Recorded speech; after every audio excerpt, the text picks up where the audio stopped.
तुम लोगों को याद होगा लास्ट टाइम पे हम लोगों ने फंक्शनल इक्वेशंस के कुछ सवाल लगाए थे, इसमें हम लोग फंक्शंस आइडेंटिफाई कर पा रहे थे किसी तरीके से। तो एक और अच्छा सवाल जो कि मैं लिखने वाला हूँ, बड़ा सवाल है, तुम लोगों को बहुत मजा आएगा। और वो क्या है वो मैं सिखाने वाला हूँ तुम लोगों को। तो आज डेट पहले मैं डाल दूँ।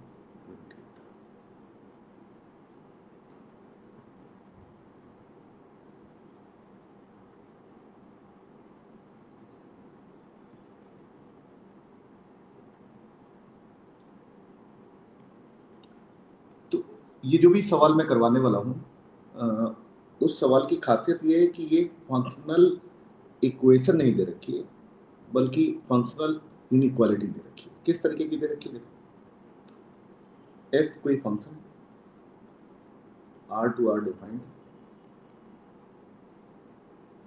और खासियत क्या है कि एफ satisfy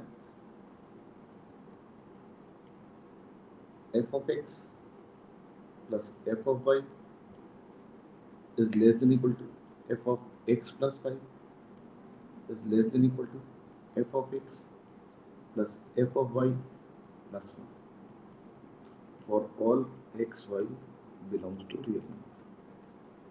ये पहली खासियत है फंक्शन की जो कि सेटिस्फाई कर रहा है। दूसरी खासियत क्या दे रखी है? f of 1 is equal to 1, f of minus 1 is equal to minus 1। ये भी उस फंक्शन की विशेषता दे रखी है। तीसरी खासियत क्या दे रखी है कि f of x is less than or equal to f of 0 for all x belongs to 1, 0। Then find out। पहली बात क्या फाइंड आउट करना है? f of 0 is equal to 0 ऐसा मुझे आइडेंटिफाई करना है। दूसरी बात कि f of x is equal to 0 for all x belongs to, ये मैंने उल्टा लिख दिया यार, 0,1 for all x belongs to 0,1। ये दूसरी बात मुझे प्रूव करनी है। फिर तीसरी बात मुझे प्रूव करनी है, वो क्या? f of x plus 1 is equal to f of x plus 1 for all x belongs to real number। चौथी बात मुझे प्रूव करनी है। सर फाइंड आउट करना है, प्रूव करना है? ये सब प्रूव करना है। अब प्रूव ही लिख देता हूँ। सर अभी फाइंड आउट लिखा है तो सही। अच्छा, मैं प्रूव कर।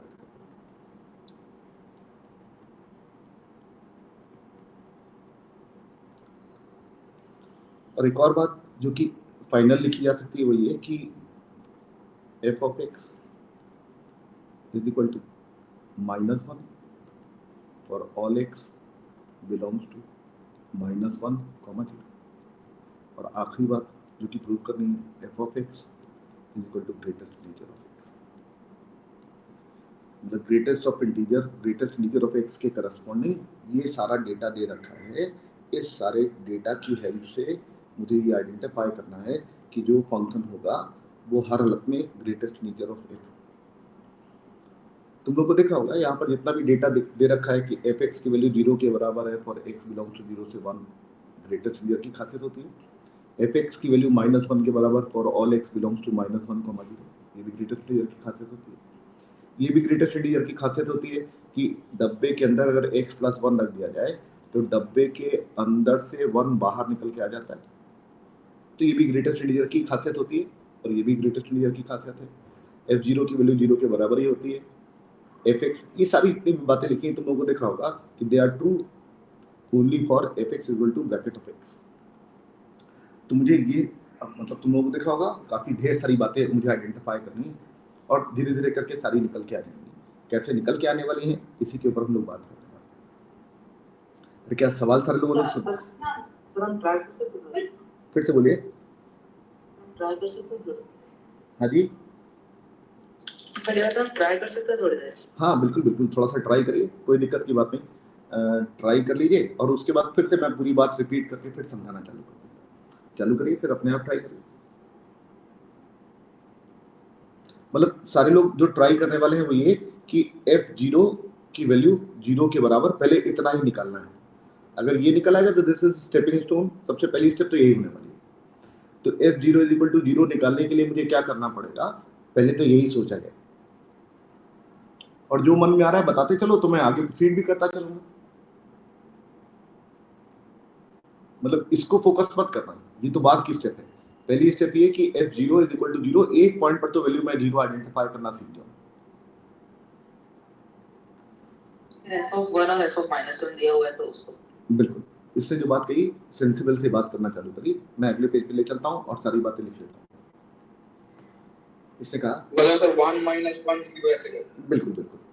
तो जो प्रॉपर्टी दे रखी है वो क्या दे रखी है, f of x plus y lies between f of x plus f of y, और दूसरी तरफ क्या लिखा हुआ है, f of x plus f of y plus 1 for all x। इसने कहा कि जब सारे x y के लिए ये बात होल्ड कर रही है तो x बराबर 1 और y बराबर -1 लगा सकते हैं, लगा भी है। इससे क्या हुआ, यहाँ पर आ गया f ऑफ 0, और इस साइड कितना आ गया, f of 1 plus f of -1, और इस साइड कितना आ गया, f of 1 plus f of -1, और f1 की वैल्यू मेरे पास दे रखी है। f1 किसके बराबर दे रखा है, f1 इज गिवन एज 1 और f ऑफ -1 इज -1। तो यहाँ पर मेरे पास कितना आ गया, ये 1 हो गया, ये -1 हो गया, यहाँ पर f0 आ गया, यहाँ पर 1 -1 प्लस 1। तो f0 की वैल्यू जो आइडेंटिफाई हुई वो क्या आ गई, 0 से 1 के बीच में।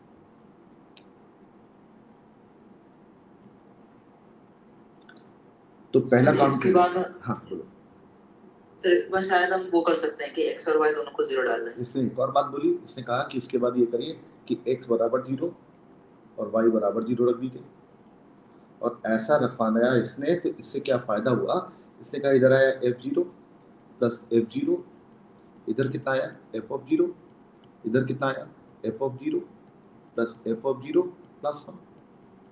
ये कितना हो गया 2f0, और ये हो गया f0, और ये हो गया 2f0 प्लस 1। इसने कहा कि पूरे में से f0 सब्ट्रैक्ट कर दीजिए, कोई भी नंबर सब्ट्रैक्ट करने में इक्वालिटी में फर्क नहीं पड़ता। तो यहाँ पर f0, यहाँ पर आ गया 0, यहाँ पर आ गया f0 प्लस।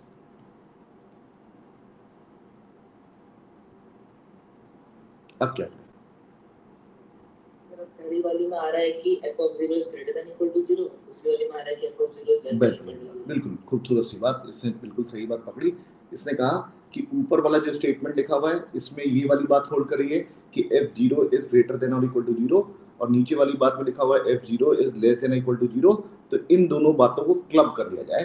कैसे क्लब कर लिया जाए, एक से पता चला f0 is greater than equal to 0, और एक से पता चला f0 is less than equal to 0, और ये दोनों बातें अगर होल्ड करवानी है तो यहाँ से मुझे मालूम चला कि f0 मस्ट इक्वल टू 0। अरे क्या पहला वाला रिजल्ट आइडेंटिफाई होता दिख रहा है सारे लोगों को? Yes sir. तो एक काम खत्म हो गया कि f0 की वैल्यू 0 के बराबर आइडेंटिफाई है। तो हम लोग यहाँ पर टिक करते चलते हैं कि f0 की वैल्यू 0 के बराबर। अब अगला टारगेट क्या है, fx की वैल्यू 0 के बराबर लानी है for all x belongs to 0,1।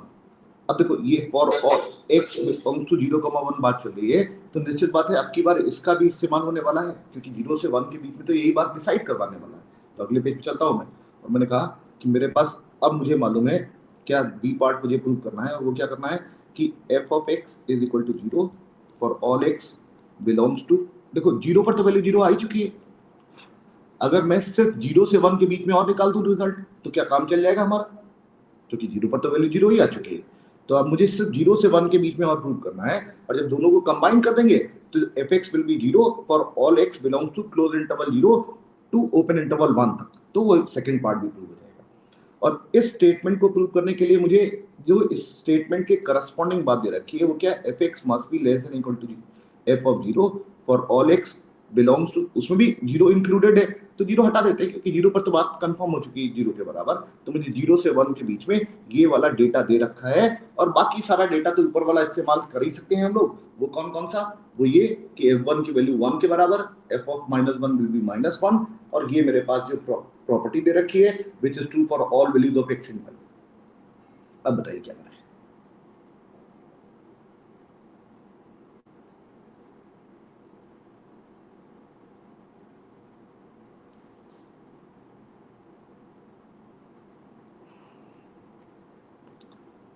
f0 की वैल्यू 0 है, ये तो कंफर्म हो गया। तो fx इज लेस देन और इक्वल टू, y की जगह x और 0 लगा के मैं इसको ऐसे तो लिख सकता हूँ कि f of x is less than और इक्वल टू 0। ऐसा हम लोगों ने आइडेंटिफाई कर लिया क्योंकि f of 0 की वैल्यू 0 के बराबर आइडेंटिफाई हो चुकी है। तो यहाँ पर मैंने 0 सब्स्टिट्यूट कर दिया। तो fx is less than equal to 0 for all x belongs to 0,1, ऐसा हम लोगों ने आइडेंटिफाई कर लिया। अब यहाँ से सवाल बेहतरीन हो जाएगा। पहला काम तो सिर्फ एक बाउंड्री कंडीशन पे वैल्यू चेक करना था, इसीलिए मैंने सवाल को मैंने कई छोटे छोटे पार्ट में डिवाइड कर दिया ताकि ग्रेजुअली तुम लोग धीरे धीरे करके बढ़ सको। यहाँ पे एक जो कमाल की स्टेप मैं तुमको बताने वाला हूँ वो पहले सुनो, क्योंकि उसी की मदद से फिर तुम आगे सोच पाओगे। तो जो कमाल की स्टेप है वो ये कि मुझे मालूम है कि अगर x यहाँ पर जो नंबर रखा जाने वाला है, इस जगह पर जो x नंबर रखा जाने वाला है, वो नंबर अगर 0 से 1 के बीच में है तो पूरे टर्म की वैल्यू 0 या 0 से छोटी होने वाली है। इतनी बात सारे लोगों को मालूम। अच्छा देखो, अगर मैं कहूं कि x 0 से 1 के बीच में है तो क्या होगा, मैं माइनस से मल्टीप्लाई कर दे रहा हूं। माइनस एक्स कैसा होने वाला है, -1 से लेके 0 के बीच में, और मैंने पूरे में 1 ऐड कर दिया। तो 1 माइनस एक्स कैसा होने वाला है, वो भी 0 से 1 के बीच में। अरे क्या ऐसा आता दिख रहा है सारे लोगों को? इसका मतलब ये हुआ कि अगर x लिखा हो तब भी बात होल्ड करेगी, और अगर x की जगह 1 माइनस एक्स लिखा हो तब भी स्टेटमेंट वैलिड रहने वाला है। अरे क्या होता दिख रहा है सारे लोगों को ये बात? मैं अगले पेज पे लिख देता हूं। मैंने कहा कि fx की वैल्यू 0 या 0 से छोटी होने वाली है as long as x belongs to 0,1। क्या मैं इससे ये भी लिख सकता हूं कि f of 1 minus x is also less than equal to 0 as long as x belongs to 0,1? और क्या लिख सकता हूं कि नहीं? क्योंकि देखो जो f के अंदर जो नंबर रखा हुआ है, अगर वो 1 माइनस एक्स है तो 1 minus x is also like between 0 and 1, तो ये मैं लिख सकता हूं। और यहां से क्या किया जाए, सर अब जो इक्वेशन है ना हमारे पास, जो इनइक्वालिटी है, हाँ, उसमें 1 माइनस एक्स और x डाल दो। बिल्कुल बिल्कुल, लेकिन उसके पहले एक छोटा सा काम और कर लेते हैं। इसने कहा कि ये जो दो स्टेटमेंट मेरे पास लिखे हुए हैं, वहां पर जब तुम ये रखोगे ना तो क्या होगा, चलो तुम्हारी बात मान लेते हैं, पहले वही करते हैं। f of x plus f of y is less than equal to f of x plus y. This is less than equal to f of x plus f of y plus, अब इसने कुछ कहा और इसने जो कहा वो मैं लिख लेता हूँ। इसने कहा कि x की जगह कितना लगा दिया जाए, x रहने दीजिए, और y की जगह कितना लगा दीजिए, 1 माइनस एक्स लगा दीजिए। अरे यही बोला ना तुमने? Yes sir. लगा देते हैं, और जैसे ही लगाया मेरे पास कितना आ गया, इधर आया fx, इधर आया f ऑफ 1 माइनस एक्स, इधर आया। जब इन दोनों को ऐड करके यहाँ पर रखेंगे तो कितना आ जाएगा, f1 आ जाएगा। Yes sir. और इस तरफ कितना आ जाएगा, f of x plus f of 1 minus x plus 1। ठीक है, अब देखिए f ऑफ 1 की वैल्यू मेरे पास कैसी है, 1 के बराबर, so 1 है सर। ठीक है, तो मैंने क्या लिखा, f of x plus f of 1 minus x, this is less than equal to, यहाँ पर 1 आया, और यहाँ पर कितना आया, f of x plus f of 1 minus x plus 1। जो इसने काम कराया उससे मेरे पास ये वाला रिजल्ट आइडेंटिफाई।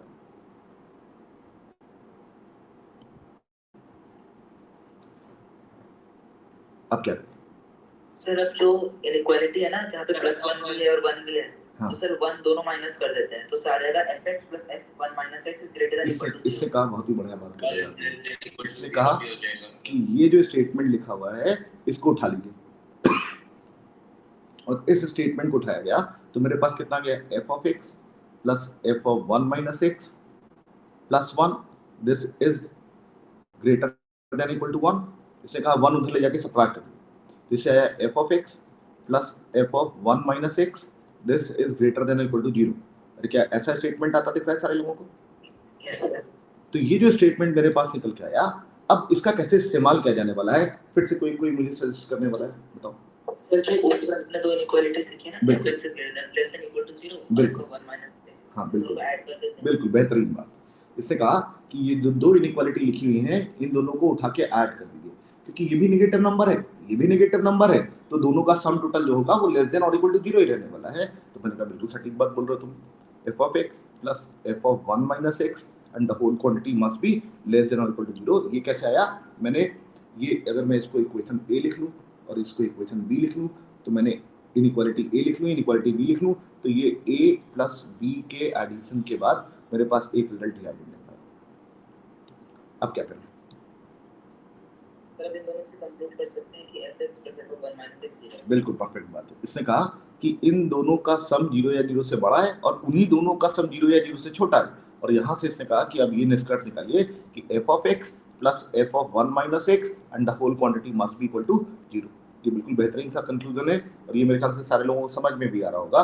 कोई नंबर 0 या 0 से बड़ा भी है और वही नंबर 0 या 0 से छोटा भी है तो निश्चित बात है उस नंबर को 0 के बराबर ही होना पड़ेगा। इसके बाद क्या करें?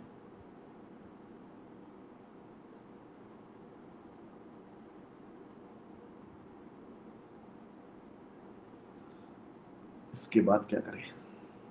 बड़े यहाँ तक पहुंचाया, मुझे तो बड़ा अच्छा लग रहा है कि कम से कम सारे लोग जुट के कुछ ना कुछ कंस्ट्रक्टिव करने के मूड में ही रहते हैं।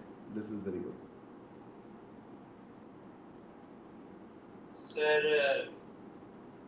सर हमारे जो पार्ट्स थे हाँ सर वो भी लेस देन 0 थे। हाँ और सर हम इसको एक मतलब तुम जो बात कहने की कोशिश कर रहे हो मैं समझ गया। तुम बोल रहे हो कि ये जो नंबर लिखा हुआ है वो नेगेटिव है, ये जो नंबर है ये भी नेगेटिव है, यही बोल रहे हो ना? हाँ सर ओरिजिनल पार्ट्स हमारे लेस देन इक्वल टू 0 है। बिल्कुल बिल्कुल दोनों सर। बिल्कुल। हाँ फिर बोलो आगे। हमारा या तो नेगेटिव हो या फिर मतलब अगर नेगेटिव होंगे हाँ एक भी नेगेटिव हुआ तो पूरा सम नेगेटिव होगा क्योंकि पॉजिटिव पार्ट कुछ है नहीं। एक भी नेगेटिव क्यों? दोनों नेगेटिव ही हैं भाई। दोनों अगर सर नेगेटिव ऐसे एक चीज कर सकते हैं। एक मिनट वो जो बात बोल रहा है कंप्लीट कर रहा है वो ठीक बात बोल रहा है। देखो दोनों सर, नंबर 0 या 0 से छोटे हैं, अगर दोनों नेगेटिव होते तो निश्चित बात है ये वाला नंबर और ये वाला नंबर का सम फिर 0 के बराबर नहीं हो सकता था। इससे कहा अगर कोई एक 0 हो जाए और एक नेगेटिव हो जाए तब भी इन दोनों का सम 0 के बराबर नहीं हो सकता था। इसका मतलब ये हुआ कि ये भी 0 होना पड़ेगा और ये भी 0 होना पड़ेगा, तभी इन दोनों का सम 0 के बराबर होगा। अरे क्या यही बोलने की कोशिश कर रहे हैं? सर हाँ ऐसे तो देख सकते हैं कि जो आपने लिखा है कि fx plus f of 1 minus x is greater than equal to 0, तो यहाँ से हम लोग कह सकते हैं कि fx would be greater than equal to minus of f 1 minus x। f of x plus f of 1 minus x is greater than equal to 0 ऐसा लिखा हुआ है। हाँ और फिर यहाँ हो जाएगा कि fx is greater than equal to minus of f of 1 minus x। हाँ ठीक है मैं लिख लेता हूँ। इससे क्या निष्कर्ष निकलेगा? इससे कुछ निष्कर्ष नहीं निकल रहा। हमारे पास एक है ना ऊपर इनइक्वालिटी ऑलरेडी ये वाली f of 1 minus x is less than equal to 0। यहाँ से हाँ तो यही तो यार यही तो किया इसने, यही तो इसने किया। इसने कहा कि ये दोनों बातें हैं, इन दोनों को ऐड कर दिया, ऐड करने से ये आ गया। एक बोल रहा है कि इन दोनों का सम 0 या 0 से बड़ा है, एक बोल रहा है इन दोनों का सम 0 या 0 से छोटा है, तो इसने कहा कि दोनों का सम 0 के बराबर ही होना चाहिए, तो उसने ये लिखवा दिया मुझसे। बिल्कुल ठीक है इसने। और उसके बाद ये क्या बोलने की कोशिश कर रहा है कि भाई ये नंबर भी 0 या 0 से छोटा है, ये नंबर भी 0 या 0 से छोटा है। मतलब अगर a और b दो नंबरों का सम 0 या 0 से छोटा है और दोनों नंबर भी 0 या 0 से छोटे हैं तो ये इनइक्वालिटी मेरे पास सॉरी इक्वल टू 0। तो वैसे भी आ जाएगा कि fx is 0 less than equal to 0 and fx is f of 1 minus 6 also 0। बिल्कुल बिल्कुल बिल्कुल। और क्या यहाँ से कंक्लूड होता दिख रहा है? क्या कंक्लूजन निकल के आता दिख रहा है कि भाई fx को भी हर हालत में 0 के बराबर होना पड़ेगा and f of 1 minus x को भी 0 के बराबर होना पड़ेगा। और ये ऐसा क्यों लिख दिया हमने? ऐसा इसलिए लिख दिया क्योंकि भाई दो नंबर मेरे पास लिखे हुए हैं और दोनों का सम 0 के बराबर है और दोनों की वैल्यू 0 या 0 से छोटी होने वाली है। दोनों अगर नेगेटिव हो जाते तो 0 नहीं होता, एक भी नेगेटिव हो जाता तब भी 0 नहीं होता, तो दोनों को ही 0 के बराबर होना पड़ेगा, तभी तो दोनों का सम टोटल 0 के बराबर आएगा। यहाँ से मुझे मालूम चला fx भी 0 के बराबर, f of 1 minus x भी 0 के बराबर। और जो बात चल रही है वो कहां से कहां तक चल रही है? 0 से 1 के बीच में। अगर x को 0 से 1 के बीच में लिया गया तभी तो हम लोगों ने फाइनली कंक्लूड किया कि fx को हर हालत में 0 के बराबर होना चाहिए। तो हम लोगों ने अगले पेज पे चल के कंक्लूड कर दिया, सेकंड पार्ट का आंसर आइडेंटिफाई हो गया। और सेकंड पार्ट का आंसर मेरे पास क्या आता दिख रहा है कि fx must be equal to 0 as long as x belongs to 0, 1। और पहले वाले पार्ट से हम लोगों ने क्या निष्कर्ष निकाला था कि f of 0 is equal to 0। इन दोनों को अगर कंबाइन कर दिया जाए तो इससे मेरे पास क्या गया? fx must be equal to 0 for x belongs to close interval 0, अरे क्या बी पार्ट फाइनली खत्म होता दिख रहा है? Yes sir. तो ये दो पार्ट खत्म हो गए, दो पार्ट पे हम लोग टिक लगा लेते हैं।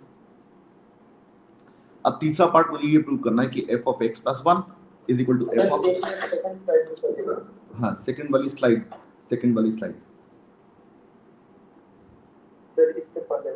इससे पहले वाली। ठीक, तो हम लोगों ने तीसरा पार्ट अब हम लोग प्रूव करने की कोशिश करने वाले हैं, और तीसरा पार्ट मेरे पास क्या है कि f of x plus 1 is equal to f of x plus 1, और ये कब के लिए मुझे आइडेंटिफाई करना है, ये तब के लिए आइडेंटिफाई करना है, मतलब फॉर ऑल एक्स। कंडीशंस वही सब है मेरे पास। वो कंडीशंस क्या है, ये अब आइडेंटिफाई हो चुकी है कि fx की वैल्यू 0 के बराबर ही है, और ओरिजिनल कंडीशन क्या दे रखी है, f of x plus f of y less than equal to f of x plus y is less than equal to f of x plus f of y for all x belongs to real number। और boundary condition भी मुझे मालूम है कि f1 is equal to 1 दे रखा है, f of -1 is equal to -1 दे रखा है, और fx की वैल्यू ये हम लोगों ने प्रूव करी ली कि 0 से 1 के बीच में, तो 0 के बीच बराबर।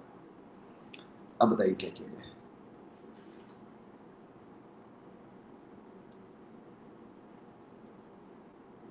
तो बेसिकली वो जो इनइक्वालिटी, एक बार f(x + 1) ले ले और एक बार f(x - 1) ले ले।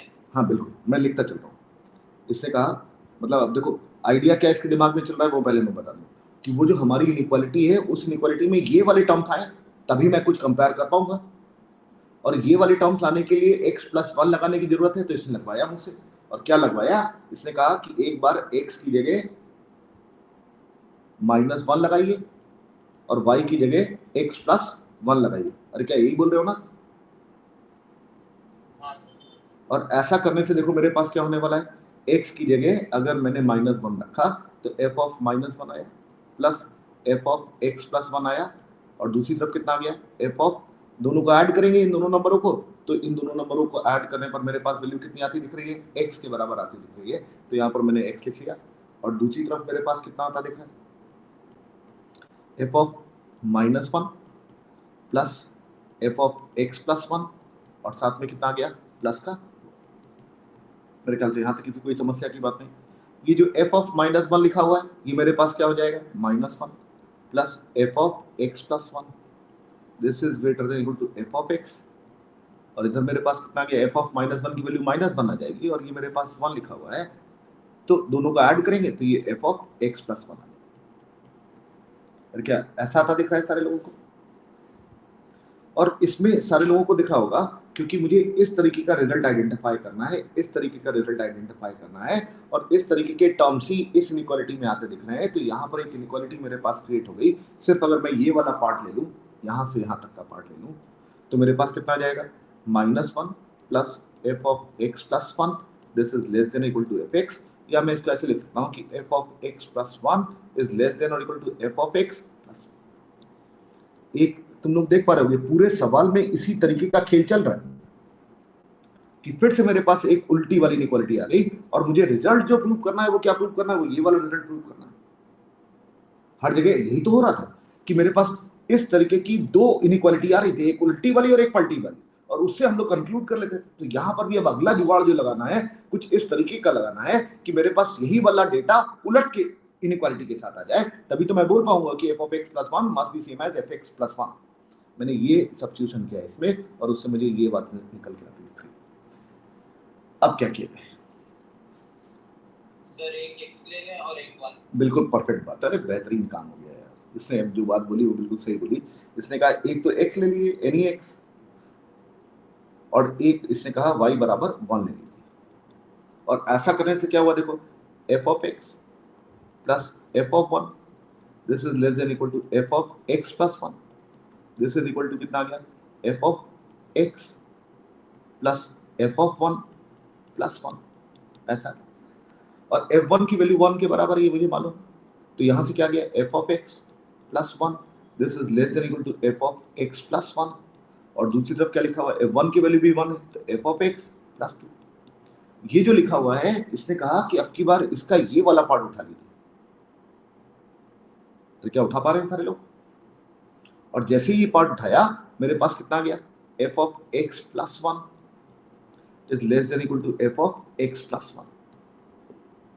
यहां पर ये वाली क्वांटिटी इससे छोटी है और यहां पर ये वाली क्वांटिटी इससे बड़ी है। अरे ये क्या दोनों बातें एक साथ होल्ड कर सकती है? नहीं कर सकती हैं। और होल्ड नहीं कर सकती तो क्या बात होल्ड करेगी? अरे क्या इक्वालिटी होल्ड कर जाएगी? Yes sir. तो मैं बोल सकता हूं यहां से कि f of x plus 1 must be same as f of x plus 1। या जो c पार्ट था वो हम लोगों ने आइडेंटिफाई कर लिया, f of x plus 1 must be same as f of x।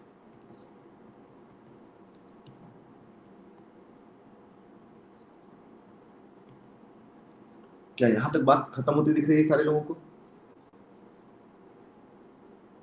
Yes. तो हम लोगों ने सी पार्ट भी आइडेंटिफाई कर लिया। अब देखो यहां से मुझे सवाल को खत्म करना है। मतलब अगर मैं यहां से ये समझ लूं कि ग्रेटेस्ट इंटीजर की तरीके से ही बिहेव करेगा तो निश्चित बात है सवाल ही खत्म हो जाएगा, फिर सारे पार्ट्स अपने आप ही हो जाएंगे जितने भी बचे हुए। तो क्या किया जाए? मुझे जो बात मालूम चल चुकी है वो ये कि f of x is equal to 0 as long as x lies between 0 and 1। ये मैंने मैथमेटिकली प्रूव कर लिया, दिस इज ऑलरेडी प्रूव्ड। और मैंने ये वाला रिजल्ट आइडेंटिफाई कर लिया। क्या अगर मैं इसका ग्राफ बनाने की कोशिश करूं xy प्लेन पर,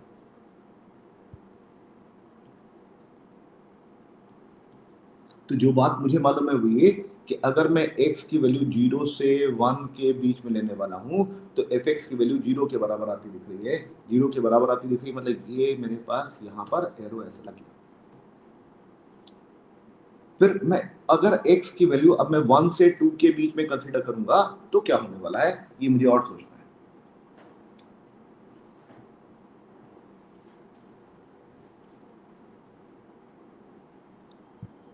बताइए भाई।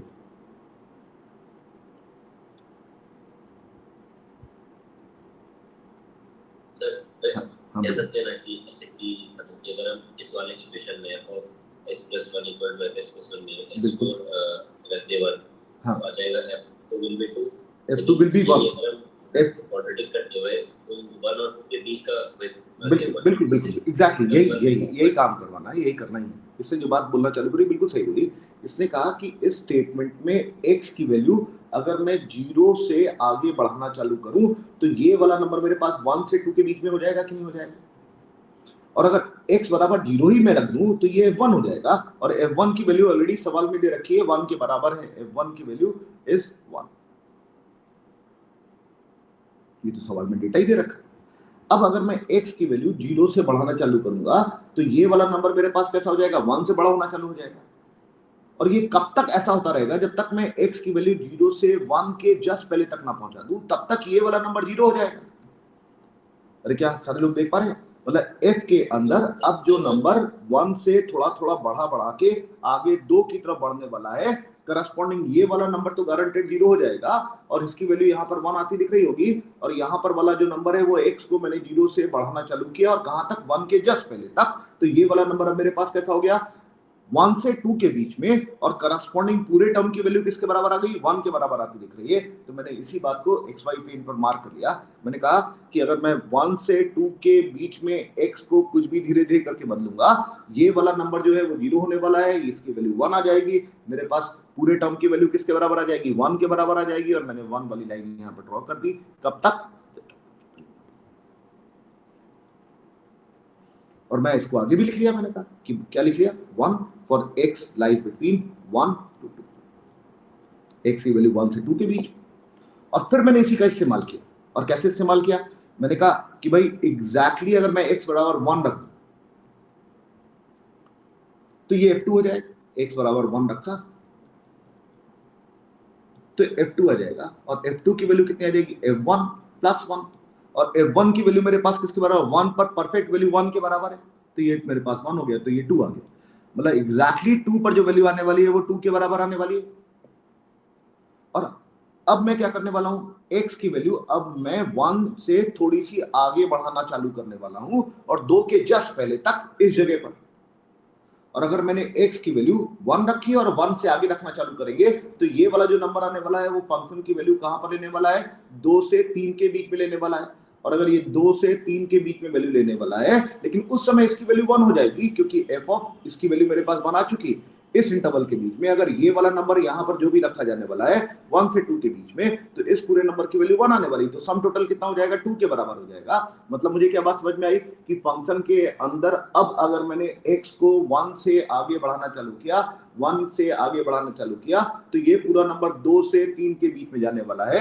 और अगर 2 से 3 के बीच में जाने वाला है तो 2 मेरे पास ये है और 3 मेरे पास यहाँ कहीं होगा। और 2 से 3 के बीच में अगर मैं कहीं पर भी चला जाऊंगा तो करस्पॉन्डिंग वैल्यू मेरे पास किसके बराबर आने वाली है, 2 के बराबर आती दिख रही होगी। अब 2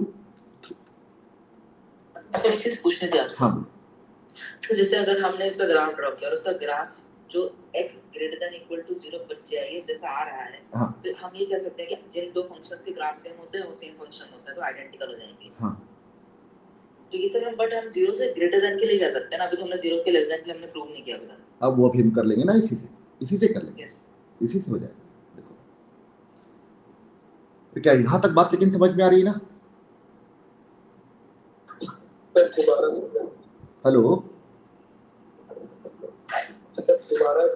मैं पूरा दोबारा एक्सप्लेन कर दूंगा, लेकिन अभी इस स्टेज पर मैंने आगे वाली वैल्यूज को डिफाइन करना चालू कर दिया और इसमें मेरे ख्याल से किसी को कोई समस्या नहीं होना चाहिए। अब मैं पीछे वाली वैल्यूज को डिफाइन करने वाला हूँ।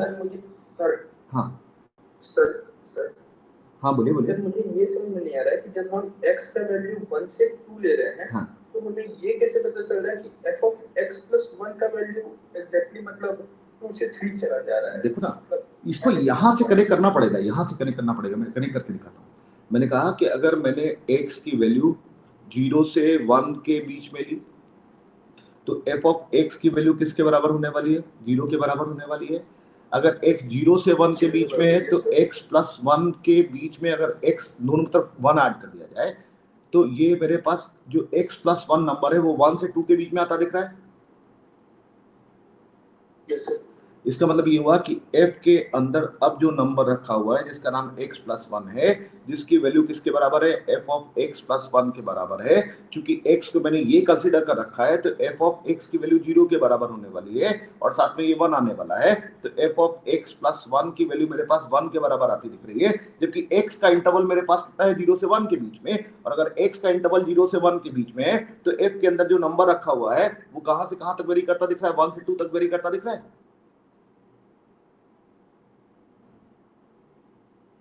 x का वैल्यू 0 से 1 है, x की वैल्यू 0 से 1 के बीच में है तो x प्लस 1 की वैल्यू मैंने पूरे में 1 ऐड कर दिया तो 1 से 2 के बीच में लाई करती दिखेगी।